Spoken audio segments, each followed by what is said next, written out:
네, 안녕하세요. 설인입니다. 지난 10편의 영상을 보시고 저한테 문의를 상당히 많이 해주셨거든요. 문자나 카톡이나 때로는 전화나 이렇게 문의를 좀 많이 주셨는데 이분들의 공통적인 내용은요. 살을 빼고 싶어요. 또는 당뇨가 있는데 혹시 좋아질까요? 텐텐텐 프로그램이라는 것은 어떤 원리로 적용이 되나요? 또 어떤 분들은 인체정화 프로그램이라는 걸 좀 관심 있어서 하고 싶은데 혹시 필요한 제품은 무엇인가요? 라는 등등의 얘기를 많이 주셨어요. 그런데요, 저희 설인행자님이 이런 내용을 쭉 보고 나서 결정한 것이 있습니다. 그래서 오랜 기간 준비했다가 이번에 시즌2부터 다시 시작을 하게 됐는데요.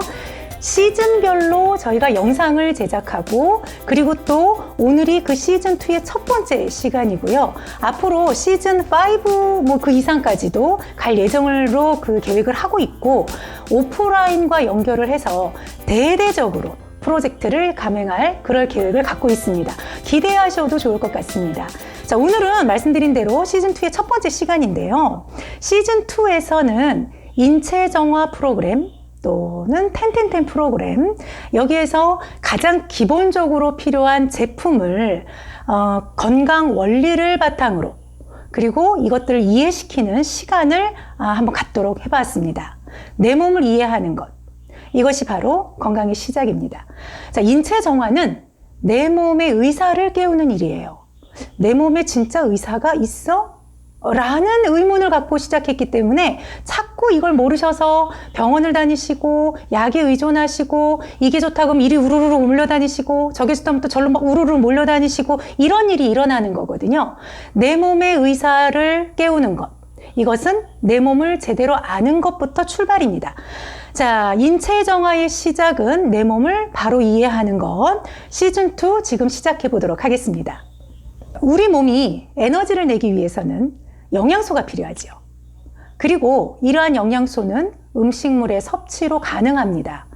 그런데요, 대부분의 음식물에 들어있는 영양 분자들이 그 분자 크기가 너무 커요. 그래서 이게 혈류로, 그러니까 즉 혈액이나 림프 같은 이런 곳으로 흡수가 되어야 되는데 이게 쉽게 들어갈 수가 없어요. 너무 커서. 자, 그러면 어떻게 해야 될까요? 아주 잘게 쪼개지고 또 곱게 분해가 되면 좋겠죠. 영양 분자들이 위장관 내강에서 효소들에 의해서 화학적으로 분해가 되어야 그래야 비로소 작게 쪼개진 상태가 되는 겁니다. 이러한 과정을 소화라고 합니다. 제가 지금 이제 여러분께 그림 하나 보여드릴 텐데요. 우리 몸의 위장관계가 사실은 소화계라고도 하거든요. 근데 이건 기본적으로 효소들에 의해서 화학적으로 잘게 쪼개지는 상태, 이런 소화 과정을 거치고 그리고 또 영양소를 혈류로 흡수하는 흡수 과정을 거쳐서 효소나 여러 물질들을 포함한 액체, 즉 소화액을 분비하는 분비 과정, 그리고 또 내용물을 섞고 한쪽 끝에서 다른 쪽 끝으로 이동하는 운동성들, 이렇게 4가지의 과정을 그 차례로 우리 음식이 외부에서 들어가면 이러한 과정을 거치면서 거대한 외부 음식들이 몸 안으로 분해가 되어서 내 몸 에너지로 쓰이게 됩니다. 자, 그림을 한번 보실까요? 지금 보고 있는 이 그림이 바로 우리 몸의 소화기계의 구조입니다. 다시 말해서요, 우리 몸속에서 음식을 먹어서 몸속을 지나서 항문 바깥으로 나가기까지 내부 구조가 이렇게 생겼어요. 다들 아시지요? 근데 제가 이거를 좀 제대로 짚어볼 필요가 있어서 사진을 가지고 왔는데요. 외부에서 들어온 음식은 우리 몸속을 지나면서 외부 음식이기 때문에 몸에 아주 강력한 스트레스를 발생하거든요. 그러면 이 안에서 어쩌면 소화가 되지 않고 제대로 효소가 분비가 되지 않으면 여기에서 염증이 발생을 하게 되는 거예요. 그래서 내 몸의 관을 좀 보실 줄 아셔야 되거든요. 관을 좀 한번 볼게요. 먼저 입을 통해서 음식이 들어가요. 깔때기 모양을 하고 있는 인두를 지나서 식도로 음식이 내려갑니다. 이렇게 식도로 내려가면은 위라는 밥통을 지나고 그 다음에 C자 곡선을 한 십이지장을 지나서 십이지장, 공장, 회장을 포함한 이 소장으로 내려가지요. 그런 다음에 바로 그 대장으로 들어가는데 대장을 지나서 마지막 직장을 통해 입으로 들어갔던 음식이 비로소 밖으로, 몸 바깥으로 나가는 항문 쪽으로 음식이 빠지게 되지요. 여기에 소화기계라고 하는 것은요. 외부에서 음식이 들어가면은 모든 지금 보고 있는 이 그림에 있는 이 기관들이 모두 다 같이 움직인다라고 생각을 하시면 돼요. 그래서 단순하게 나는 음식을 먹고 오늘 똥을 잘랐어 이것만 조심해야 되는 거 아니면 관심을 가져야 되는 것이 아니고 음식을 먹었으면 내부에는 이런 기관들이 다 같이 움직이는구나. 그래서 나는 어떤 음식을 먹어야 되겠구나. 이런 음식은 조심해야 되겠구나. 뭐 이런 것들을 생각을 할 수가 있어요. 아까 말씀드린 대로 염증이라고 하는 것은 외부에 들어온 음식물과 관련이 있어요. 그래서 음식이 지나가는 곳마다 내가 관리를 잘못하고 몸에 어떤 문제가 생기고 그러면 뭐 염증이라는 것이 발생을 하는데, 특히 위에서 내려가서 요 C자 곡선을 하는 이 12지장 쪽은요, C자 형태라고 말씀을 드렸죠. 이 부분 중에서 위에서 유문이 열리는 이 첫 번째 한 3cm 가량의 12지장 궤양이 자주 생긴답니다. 이것도 역시 위에서 소화된 음식물이 내려가면서 생기는 문제겠지요. 소화가 제대로 되지 않은 것들이 자주 내려가고 이러면. 그 다음에 공장이라고 하는 것은 소장의 일부분인데 가장 긴 관이에요. 이 관은요, 음식물의 소화나 흡수가 아주 활발하게 일어난답니다. 이거를 해부를 해보면 내용물이 거의 없대요. 그리고 아예 비어있는 상태로 있을 때도 많답니다. 그래서 이름이 공장이에요. 그러니까 이 부분에는 특히 문제가 될 것이 없는데, 여기에 있는 것들이 지나서 회장이라는 곳으로 들어가면, 회장은 이제 소장의 끝부분이거든요. 이 소장의 끝부분으로 들어갔을 때 이제 대장으로 들어간 입구예요.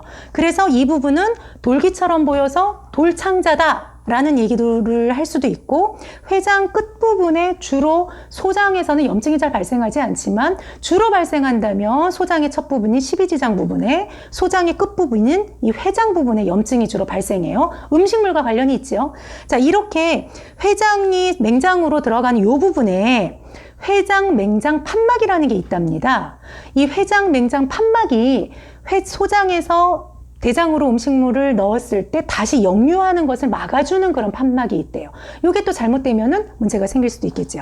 이게 소장이고요. 그리고 대장으로 음식물이 들어가면, 음식물의 찌꺼기가 들어가면 우리가 오늘 주목해야 할 부분이 바로 이 대장인데요. 대장은 이렇게 맹장을 지나서 상행결장으로, 가로로 지르는 행결장으로 또 내려가는 하행결장을 통해서 직장으로, 항문으로 이제 배설물이 쏟아지게 되지요. 자, 여기에서 이 외에 그림에 나와 있는 간이나 담낭이나 또 췌장이나 이런 것들은요, 다양한 소화액을 생성을 하고 분비를 하고 그러면서 소화작용을 돕는 부속 소화기관에 해당이 됩니다. 이 부속 소화기관에는 설화선과 이하선, 악화선이라고 하는 침샘, 타액선, 요것도 같이 포함이 돼요. 자, 이런 모든 기관들이 내가 음식을 먹었을 때 다 작용을 하는 거지요. 대장에서는요, 내용물이 약 한 18시간, 18시간에서 24시간까지 체류를 한다고 하네요. 소장에서는 약 한 3시간에서 6시간 정도 머물러 있는데요. 대장에서는 그러니까 이동하는 데 소요가 되는데요. 대장은 18시간에서 24시간 동안 체류를 하면서 여기서 무슨 일을 하느냐, 대장이 수분을 끌어들이죠. 그래서 물을 잘 드셔야 돼요. 변을 잘 못 보시는 분들은 물의 부족일 수가 있습니다. 왜? 대장은 물이 필요하거든요. 수분을 끌어들이고 또 약간의 무기질, 비타민도 흡수가 되고 또 장내 세균, 이것이 성장을 하고 번식을 하고 장내 세균에 의해서 비타민 K라고 하는 지용성 비타민, 이 비타민 K가 비타민 K 등 여러 가지 미량 비타민들이 합성이 됩니다.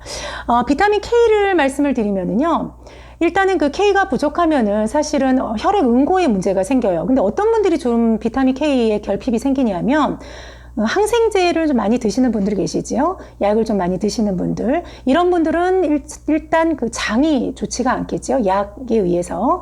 이러면 비타민 K는 그 대장에서, 장에서 합성을 하는데 장이 좋지 않으면 그게 부족해질 수 있잖아요. 그래서 꼭 외부에서 비타민 K를 섭취를 하는 게 필요해요. 음식물을 통해서나 아니면 뭐 건강 영양제를 통해서나. 그래야 혈액 응고에 문제가 생기지 않고 또 각종 장기의 조직의 출혈을 막을 수가 있습니다.